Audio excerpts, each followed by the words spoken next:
Good morning, grade 10s, and welcome to your next online history lesson. The last few lessons have been focusing on the political, social, and economic conditions in France that gave rise to the revolution. However, from this lesson onwards, we're going to be looking at the chain of events over a 10-year period. So in one of the previous lessons, I did touch on the new slogan for the revolution: liberty, equality, and fraternity. However, in today's lesson, we're going to look at these three terms in detail and what they actually meant. So the call for liberty basically meant individual human rights. Remember, the people of France had no rights because they were living in an absolute monarchy where the king had power over life and death. They wanted freedom of speech and freedom of religion. Once again, there was no freedom of religion. You either went to the Catholic Church or you were obviously seen as a dissident and were punished if you did not attend church. Freedom to make your own choices, lives that were not controlled by the decisions of the king, the fact that they had to pay heavy taxes but had no say in how the money was spent. Remember, this was one of the grievances that the people of France actually had against the monarchy, the fact that the king and his wife in particular spent huge amounts of the taxpayers' money for their own entertainment. And they wanted a new kind of government in which the people themselves had a say in making the laws. So basically a parliament with representation by the citizens of the country. What's important to note here, grade 10s, is that at this stage, the people of France did not want to kill Louis XVI. They were just saying, we will keep our king, but we just want more rights, this whole sense of liberty. And if we look at equality, it was basically the desire for identical rights for all people instead of special privileges for a few. So as you all should know by now, we know that France was divided into estates: the first estate, the second estate, and the third estate. And the people of France said, let's do away with these estates. Everybody is equal. They also wanted equality of opportunity, where positions were based on ability and not birth or status. Once again, you should all recall that it was only the people of noble birth that were given opportunities in the country, and people that were not of noble birth, even if they had the ability, were not given opportunities. They wanted to be able to own their own land and be considered for better paying jobs.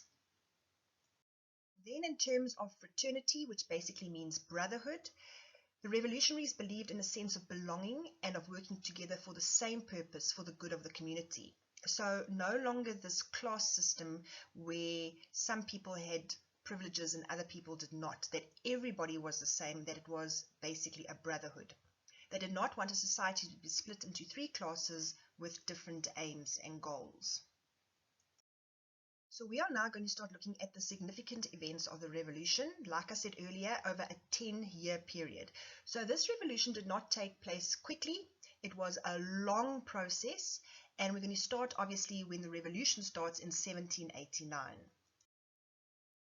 So here are the three important dates during the 10-year revolution. The period 1789 to 1791 was the period of reform. We're going to be looking at that in detail. Basically the period where the revolutionaries decide to do away with the old system of government, obviously implementing their slogan of liberty, equality, and fraternity.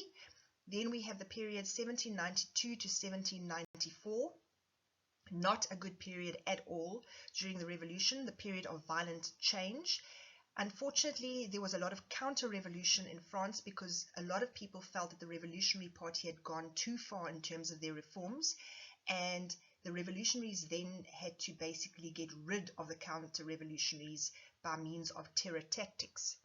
Then the period 1795 to 1799, we have reaction and the end of the revolution and the rise of Napoleon Bonaparte, who we'll also get to a little later on. So the start of the revolution, like I've explained before, was because of the social, political, and economic circumstances in France. There's a lot of debate in terms of what actually sparked the revolution. I think you guys will all recall that I said to you it's sometimes very difficult to pinpoint what particular event starts or triggers a revolution, and historians also cannot actually give us a clear indication. However, we're going to have a look at what some of them have got to say. Some believe that it started in June of 1789, when the representatives of the Third Estate formed the National Assembly and ignored the King's orders. So as you should recall, the Parliament or the Estates General had not met for 175 years. The people are super excited because they believe the King is now going to listen to their grievances. They send cahiers, or those letters by means of representatives, to this so-called meeting of the Estates General, and we know that the King obviously ignores them. What happens is the people are so upset that they then decide they've had enough, and they establish what they call the National Assembly, which we'll also have a look at in more detail later. Other historians say that the revolution began in July of 1789, when the people of Paris attacked and captured the Bastille, an old castle used as a prison because it was a symbol of royal authority. I've also mentioned in previous lessons that the Bastille was a hated symbol in France because of the fact that people were sent to the Bastille without any proper trial. I also mentioned that because the king had absolute power, there was no judge or jury. It was basically just the king's decision on the day, and people were often sent to the Bastille for very poor reasons. So grade 10s, I'm going to apologize in advance for a lot of repetition, but I need you to all understand the chain of events very clearly. Otherwise, this is going to be very confusing. So once again, the people of France meet for the gathering of the Estates General after 175 years. Louis ignores them, and they are like, we are not going home. We are now going to call ourselves the National Assembly. So they kind of establish their own form of government. They vowed to continue working until they had drawn up a constitution for France. So by this stage, the people of France were saying, we are not going to wait for the king to decide when he's going to hold another meeting for the Estates General, because we've already waited 175 years. So they call themselves the National Assembly, and they vow basically that they were going to create this constitution for France, and this vow was called the Tennis Court Oath. Why the tennis court oath? Because they held their meeting in an indoor tennis court at basically Versailles, the palace where the king resided.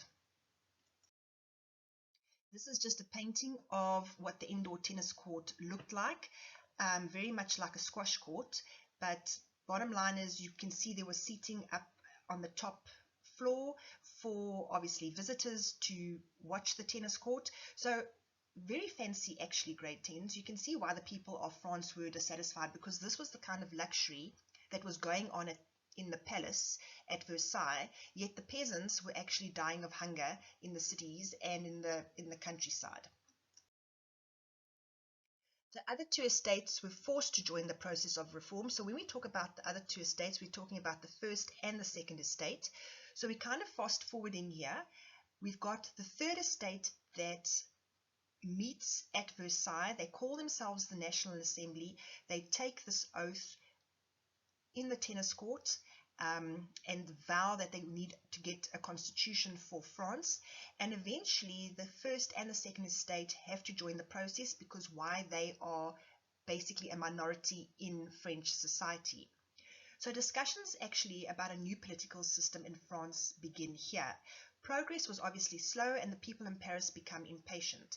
So you can understand that on one level, the people in Paris were getting excited about the fact that things were changing and that there were discussions about a new political system, but some of them felt that the progress was too slow, and the problem that exacerbated the situation was the high unemployment and the bread prices, which we've spoken about before, which continued to rise.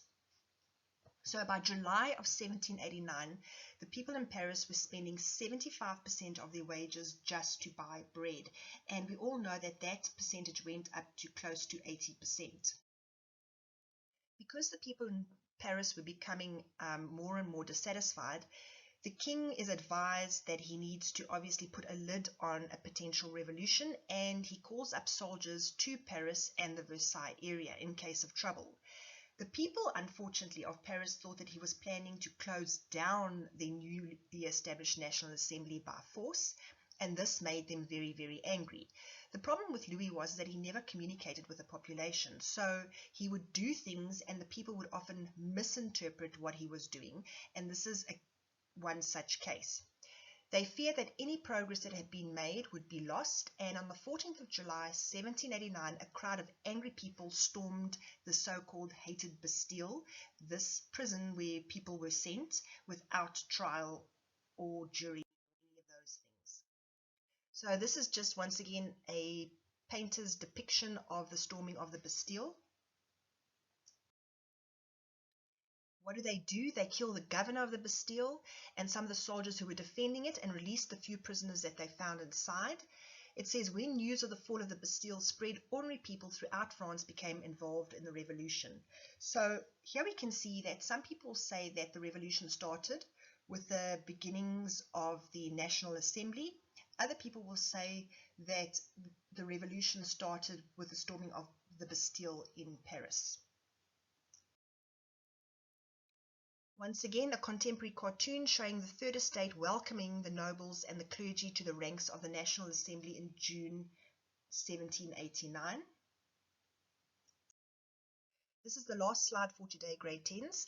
It's basically just a summary of what we've covered during this lesson, and very important in terms of the chain of events. It's also not in your textbook, so please have a good look. So basically, the Third Estate declares itself to be the National Assembly after the Estates General does not meet because Louis is not interested. Louis then responds by locking the Third Estate out of the meeting, and the Third Estate relocates to a nearby tennis court where its members vow to stay together and create a written constitution for France. Then on the 23rd of June 1789, Louis XVI relents and he orders the three estates to meet together at the National Assembly and vote by population on a constitution for France. We are going to see in the next lesson, however, that this was very short-lived because he basically goes back on what he was saying here, which angers the people even more. So that's the end of the lesson for today. I will obviously be meeting up with you again on Wednesday. If you have got any questions, please feel free to send me a text message or you are welcome to email me. Thank you.